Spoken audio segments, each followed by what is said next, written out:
Joining me is the country's top foreign affairs writer, Greg Sheridan of The Australian. Greg, I know that my take is a bit at odds with a lot of the media coverage I've heard so far today, so you may well have a different one. How important was this deal? Well, Andrew, two critical things. First of all, welcome back.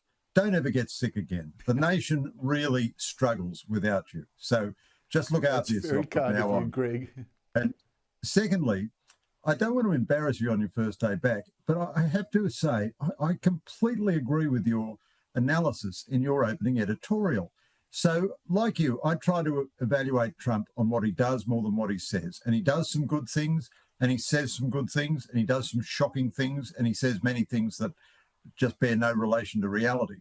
But this was a clear win for China today, a clear, unequivocal, massive defeat for Donald Trump.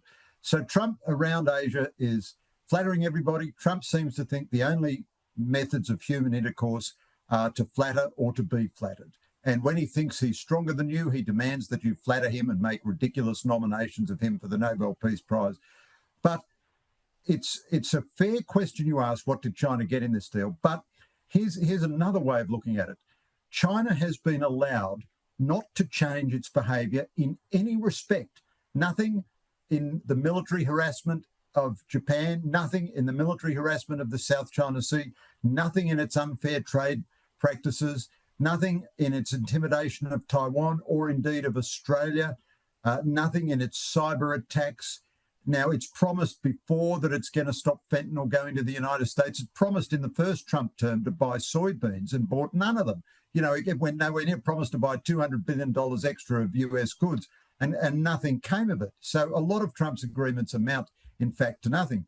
But China's threat to make it a condition of selling its rare earths to you, that you have to get a license from it if you're going to export a product which contains its rare earths, threatened to seize and destroy the US economy and seize and destroy the US military. Now, we've known about this threat for years. There was a rare earths deal between Joe Biden and Scott Morrison.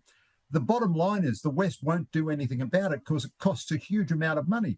China will always undercut you on price.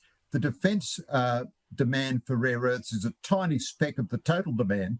So to do the really heavy mid-level processing, which we basically don't do in this country, and it'll take us years to set up, and it'll never get past our insane environmental restrictions, that costs a lot of money. The West has got to have virtually a socialist industry in rare earths, and no Western country, not even the United States, has been willing to do it. Now, China has given everyone a shocking wake-up call, but I don't see how Trump can again intimidate China, because it will always have this rare earths trump card to play until there is a separate, secure Western supply. And I think that is, even if everybody goes hell for leather, that is years and years away. And of course, making some deal, a promise to, release the rare earths takes away the competitiveness of the other countries that are telling Trump, oh no, we'll set up our own industry, because China will always undercut them. And this, by the way, is only a one-year deal. Apparently, we do not know the details, but so it's been reported, one-year deal. So the whole circus starts again in 1 year. So China will always have this thing hanging over America's head. But Anthony Albanese, I want to pick up on something you said about his Donald Trump's charm offensive. Now, Albanese had more FaceTime with Donald Trump last night, joined a dinner in South Korea of Asian leaders in Trump's honour, sitting on Trump's right and getting flattered all over again. Here he is. You're fantastic leaders. We had a great meeting a week ago. You came all the way, and now you came here, but this isn't quite as far. This time I traveled far.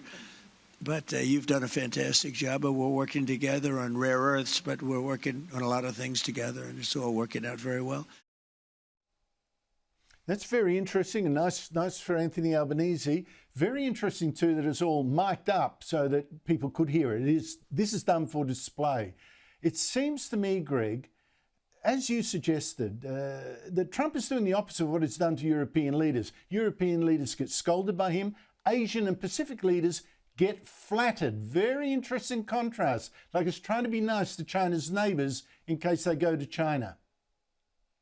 Yeah, well, that's right, Andrew. But again, there's a kind of terrible incoherence here. So Trump has done some good things. You know, the defence budget is higher than it would be under a Democrat, all that stuff. But Trump is treating India much more savagely than he is treating China because India doesn't have a rare earths monopoly. So Trump has now decided that he's in a good mood and everyone is flattered. Now, you're right, he's flattering the Asians and abusing the Europeans. But this mood might only last for 10 minutes. I mean, the tariffs that he imposed on Vietnam and on Indonesia and on India, all of them critical swing states in dealing with China, were shocking and utterly counterproductive and very damaging to their economies. Now, to go back to another point, Trump says China is now going to help him end the Ukraine war. The Russian economy could not have survived during the Ukraine war without Chinese assistance. China has been Russia's critical, indispensable military and economic partner all through this war. I don't see the Chinese saying we're about to withhold our supplies of Russia. But India, because it bought a little bit of Russian fuel, as China did, got these massive tariffs because Trump could do it. And now, as a result, he's sort of put up in flames decades of American diplomacy, drawing India in to balance China. Now, he's been sweet with the Japanese and the South Koreans on this trip. That's great.